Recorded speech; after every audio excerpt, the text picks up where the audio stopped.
Janet Morales. Hola, buen día. Quisiera que Alejandro explicara sobre el baile de los 41. Apenas vi la película en Netflix. Pues el baile de los 41 es ese pasaje, me parece que es de 1901 o 1902, donde la policía porfirista en la Ciudad de México llega a una fiesta donde se encuentra que hay 42 hombres. 21 de ellos están vestidos de frac o yaqué y 21 están no disfrazados, sino vestidos de mujeres. Entonces, obviamente fue el gran escándalo de la época, porque pues obviamente era algo como muy mal visto la homosexualidad. ¿Qué sucede? Detienen a los 42 y entre los 42 va el yerno de Porfirio Díaz, que se sabe porque están los documentos y Porfirio Díaz le había puesto a su yerno una espía para ver en qué andaba. Nacho de la Torre se llamaba el yerno de Porfirio Díaz, casado con su hija Amada, y entonces se dan cuenta que Nacho de la Torre va entre los 42. Entonces corren con Porfirio Díaz al otro día y dice: señor presidente, ¿qué cree? Pues pasó esto, encontramos una reunión, hombres vestidos de mujeres, son 42, y entre ellos está su yerno Ignacio de la Torre, que además era alguien de mucho dinero. Se cuenta que entonces Porfirio Díaz, a ver, páseme la lista. Entonces empieza a ver los nombres, uno, otro, y dice Porfirio Díaz: yo aquí solo veo 41. Todavía el secretario Rafael Sousa le dice: no, señor presidente, fíjese bien, Rafaelito, yo aquí solo veo 41. Entonces dicen que tacha un nombre y evidentemente sacaron de la cárcel a Nacho, seguramente le dio su buena reprimenda, y solo se quedaron 41. De ahí es que se tomó el número de 41. Y de hecho, si ustedes googlean o buscan en la red baile de los 41 José Guadalupe Posada, van a aparecer las imágenes y las caricaturas que el propio Posada hizo de aquel baile. Y de hecho todos, hombres y hombres vestidos de mujeres y hombres con yaqué, todos tienen el rostro de Nacho de la Torre en los grabados de Posada de esa época. Sí. Y todos fueron expulsados para Yucatán, ya que era una afrenta que el señor presidente no podía soportar, salvo a Nacho de la Torre, que evidentemente por ser parte de la familia se queda en la Ciudad de México. Y hay varias caricaturas famosas de José Guadalupe Posada donde están haciendo esa famosa expulsión de homosexuales hacia Yucatán. Y hay una foto famosa donde se ve el trasero de la caricatura de Posada y ahí sale una cara extraña que estaban aludiendo a esa Nacho de la Torre, pero la desfiguraron un poco. Pero no vea la película. La película está muy mal hecha, ¿eh? ¿Ya la vio? Por eso, pero no le tome... No la vuelva a ver. Sí, no le tome... ¿Cómo se llama? No tiene nada histórico. Lo que sí tiene de histórico es el trato brutal que se les dio. Sí está bien documentado. Sí, pero no se basa en esa película, está muy mal hecha. Sergio Albavera. No le hagan caso a Manelik. Véanla y ustedes se forman su propia opinión. Yo creo que es como a los niños. Si les enseñas todo con limón, les dañas el gusto. Y eso me parece que hace esa película mal forma. A mí me gustó. Yo la recomendé desde que la vi. Y yo por eso me opongo. Yo me opongo a que la vean porque desvirtúa la imagen, lo trata de una manera que a mí me parece ruin y muy vulgar. Por eso no la recomiendo y prefiero que se vayan a otras fuentes, a la lectura. Eso está compendiado en varios libros y en documentales, es más, si no tiene usted ganas de leer. Entonces yo, Manelik, no la recomiendo para nada. Mario. No, pues es tu opinión. Claro. Ya lo discutimos una vez. ¿Para qué lo volvemos a discutir? No me acuerdo. Sí. Mario sí la recomienda, Dora. Yo también. Yo también la recomiendo, yo creo que es una película realista y que se quedó muy por debajo de lo que realmente pudieron haber pasado estas personas.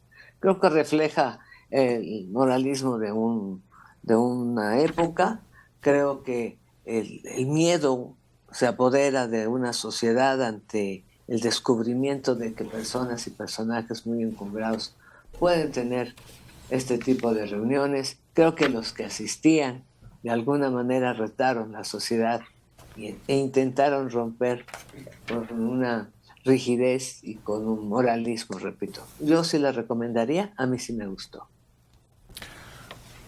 Agustín.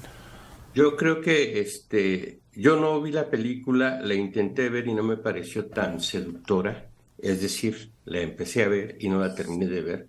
Me pareció bastante vulgar el sentido que estaban trabajando ahí para la relación de eso que se llama homosexualidad.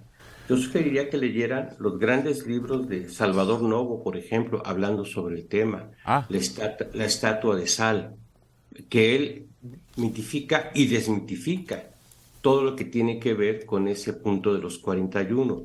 Hay otra novela que se llama Pu, que se publicó en el 54, que es una brutal referencia sobre Pu homosexuales, para no insistir en el Pu. Y yo creo que en ese juego hay una crónica de José Joaquín Blanco que se llama Hay ojos que dan pánico soñar, que es precisamente tomado de un verso de Wordsworth donde habla de eso. Hay ojos que dan pánico soñar, y más si son los tuyos cuando miras que seduces a otro de tu misma especie. Entonces, hay una tradición literaria muy fuerte para que sea denigrada de una manera. Te digo, yo empecé a ver la película y me pareció poco lograda y la apagué. Ruin, vulgar, vista desde los ojos actuales. Eso, a mí me parece que ese es el problema de la película, porque nadie niega que la homosexualidad existió y ha existido siempre, pero ese porfiriato era muy conservador y ahí parece como si lo estuvieran entendiendo a la luz de este siglo. Entonces de pronto casi es, ahorita regreso, voy a mi club gay con mis amigos. No, era muy discretos. Discreto, muy cuidado, no era así de, oye, en la esquina, nos vemos en la esquina de nuestro café de siempre. No. Entonces, yo creo que, bueno, y finalmente el cine así es. Muchas veces las interpretaciones no son interpretaciones históricas, son interpretaciones que tienen que ver con un guión, pero creo que si tenían los recursos, porque obviamente el ambiente, los edificios, los carruajes, todo está el vestuario está muy bien. Si tenías los recursos para eso, yo creo que si te esforzabas un poquito más en tratar de entender cómo era el tema de la homosexualidad en la época, hubiera estado mucho mejor lograda. A mí me parece también que falla, y entonces es como si estuvieras hablando de la homosexualidad en el siglo XXI. Claro, con una representación antigua. Y acuérdate que la fama de este hombre le salpicó hasta el pobre de Zapata. Claro. Le pegó al ser su... ¿Por qué? Porque en una novela, en la novela Zapata de mi querido amigo Pedro Ángel Palou, él decide poner una escena donde, en términos históricos, Zapata trabaja una temporada como castigo en una de las haciendas de Nacho de la Torre. Trabaja de caballerango porque sabemos que era un maestro para los caballos, y se lo llevan ahí, lo contrata, alguna relación, pero es real. Sí va a trabajar a una de las haciendas, y entonces en la novela el autor decide que tengo a Nacho de la Torre que era homosexual, tengo a Zapata, pues una relación. Y a partir de esa novela empezó a correr el mito de que Zapata era gay. A mí me lo han preguntado en foros donde uno esperaría quizá que te pregunten, oye, ¿cómo era la relación del Plan de Ayala con el agrarismo? No. Te preguntan, ¿Zapata era gay? Entonces, no sé. Ahora hay indicaciones. Si lo fue o no, eso no cambia al personaje histórico ni la importancia que tuvo en la revolución. Yo no sé por qué nos gusta tanto meternos en ese tipo de temas o preguntar, porque realmente gay, bisexual, heterosexual, abstemio, lo que sea, Zapata hizo su lucha, punto. Ese es el hecho histórico del personaje, y eso nadie, bajo ningún motivo, se lo puede disputar. Pero la novela pues, muchas veces tiene mucho poder, igual, si se acuerdan cuando el Código Da Vinci, todo el mundo hablaba ya del Opus Dei, de esto, son novelas, muchas históricas, son novelas, al final el autor puede hacer y deshacer una historia, digamos, real, porque es novela y puede hacer cosas de ficción. ¿Qué es lo que más te preguntan de Pancho Villa? De Pancho Villa, fíjate que no, es Zapata, ese tema, nunca te preguntan del Plan de Ayala, sino la relación con Villa. De lo que preguntan mucho era si realmente era tan sanguinario como se dice. Entonces igual ahí pues, hay que ponderar, no es Claro. negro o blanco. Pero Zapata. Pero sobre todo el hecho que era mucho más culto de lo que aparentaría para muchos, ¿no? Claro, Zapata era mucho más preparado, leía de historia o pedía que le leyeran de historia, escuchaba poesía en su cuartel general de Tlaltizapán, se reunía en las tardes y uno de sus hombres, Gildardo Magaña, me parece, les leía poesía, o sea, y Villa sí era, digamos, más silvestre, por llamarlo de algún modo. Elizabeth, concuerdo con Agustín, es una película morbosa, cruel, vulgar y homofóbica, que saca a la luz cómo era la crueldad humana. Es. María Hernández Otero, de Tlalpan, 80 años. Me gustaría que todos en la mesa hablaran más de historia y así no le den la oportunidad de hablar a la maestra Adela. Sus comentarios son horrendos y su voz es nefasta. ¿Y qué hacemos si? Mire, ¿qué tal si no la dejamos hablar y luego nos corre a todos? Imagínese, María, así soy de malvada, además de mal hablada. Desata fuerzas inconcebibles. No, hombre. ¿Por qué amaneció de malas, María? ¿Cuál es la razón? No sea así, dele una oportunidad, una chanza, porque es nuestra jefa y nos puede correr a todos. Martín Medina, de muy joven, yo tuve una noviecita que era bisnieta del general Agustín Cázares, mano derecha del general Emilio Zapata. Emiliano, ¿verdad? Emiliano Zapata. Y sus familiares me hablaron de cómo él enamoraba a las mujeres. Uy, pues yo creo que se las robaban y las enamoraban. De hecho, decían sus hermanas que Emiliano era de por sí travieso y grato con las mujeres. Hablan de que era muy atractivo por el color de ojos que tenía. Sí. No, y era muy elegante el tipo. Sí, claro. Usaba traje de charro. En una época en que no era muy común que los trabajadores de Hacienda de Morelos se vistieran de charros.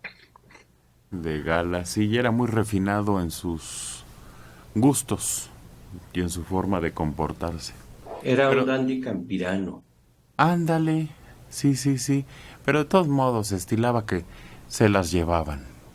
Pero eso se llamaba el derecho de pernada, que existió durante mucho tiempo en los campos mexicanos y hasta el principio de la Revolución ocurrió.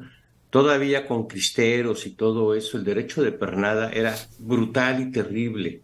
El señor de las tierras, y no digo que Zapata hiciera eso, las leyendas, pero los señores de la tierra tenían derecho a todo lo que era de la tierra y consideraban que eran parte de la tierra sus trabajadores. No voy a utilizar la palabra esclavos. ¿No empezó así la bronca con Doroteo Arango, Alejandro? Efectivamente, lo que se cuenta es que él llega de trabajar la tierra en su jornada que le tocaba y al entrar a la casa donde viven dentro de la hacienda, el hacendado o el caporal, creo que es más bien el hacendado, está abusando de su hermana. Uh-huh. Y entonces ahí saca la pistola y lo mata y tiene que huir y empieza su vida de bandolero. Esa es como la historia más clara de el origen de cómo empieza a huir. En ese momento todavía es Doroteo Arango. No es Pancho Villa todavía. Sí, es que había un clasismo terrible antes de la revolución, y como había estados como Chiapas en que prácticamente no llegó la revolución, y ahí todavía subsisten costumbres terriblemente denigrantes para los más humildes, para los indígenas, ¿no? Se tienen que bajar de la banqueta si ven que viene gente de razón, cosas así, que hacían en todo el país. Sí, Rosario Castellanos en Ciudad Real habla precisamente de eso, el pleito que hay entre los indígenas y los coletos, y cómo los coletos, las mujeres de los coletos, abusaban de las mujeres indígenas que hacían la recolección e iban a llevar sus cosas a vender a la Ciudad Real, que es San Cristóbal, y las mujeres de los coletos les quitaban sus cosas, les aventaban unos cuantos pesos, y ellas eran las que utilizaban el dinero de esas ventas para vanidades, diría la propia Rosario Castellanos. Esa que dice que poesía eres tú, esa precisamente.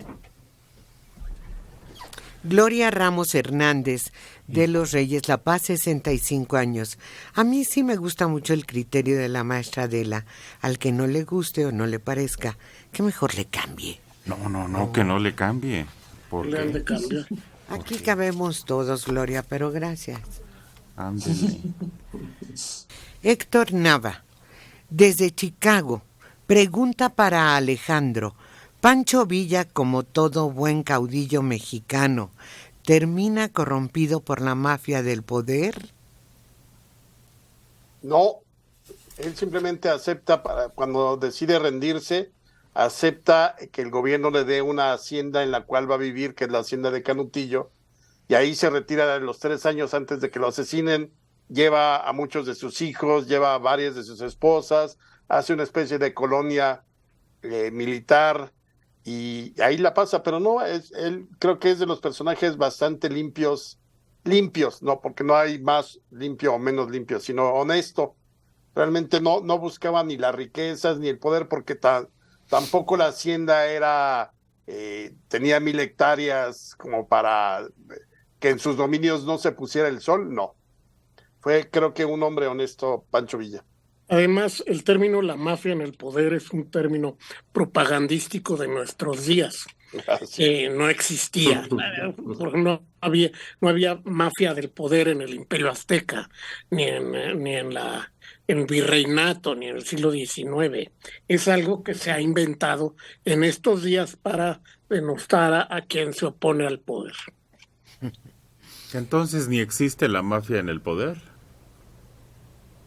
Si quieres señalar que hay cierto contubernio entre algunos políticos de distintos partidos para llevar a cabo negocios, pues sí los hay, eso sí lo ha habido, pero así que digas que es el enemigo a vencer, la mafia en el poder, entonces no existía, desde luego. Oye. Ahora se identifica a los opositores, así se les dice, la mafia en el poder.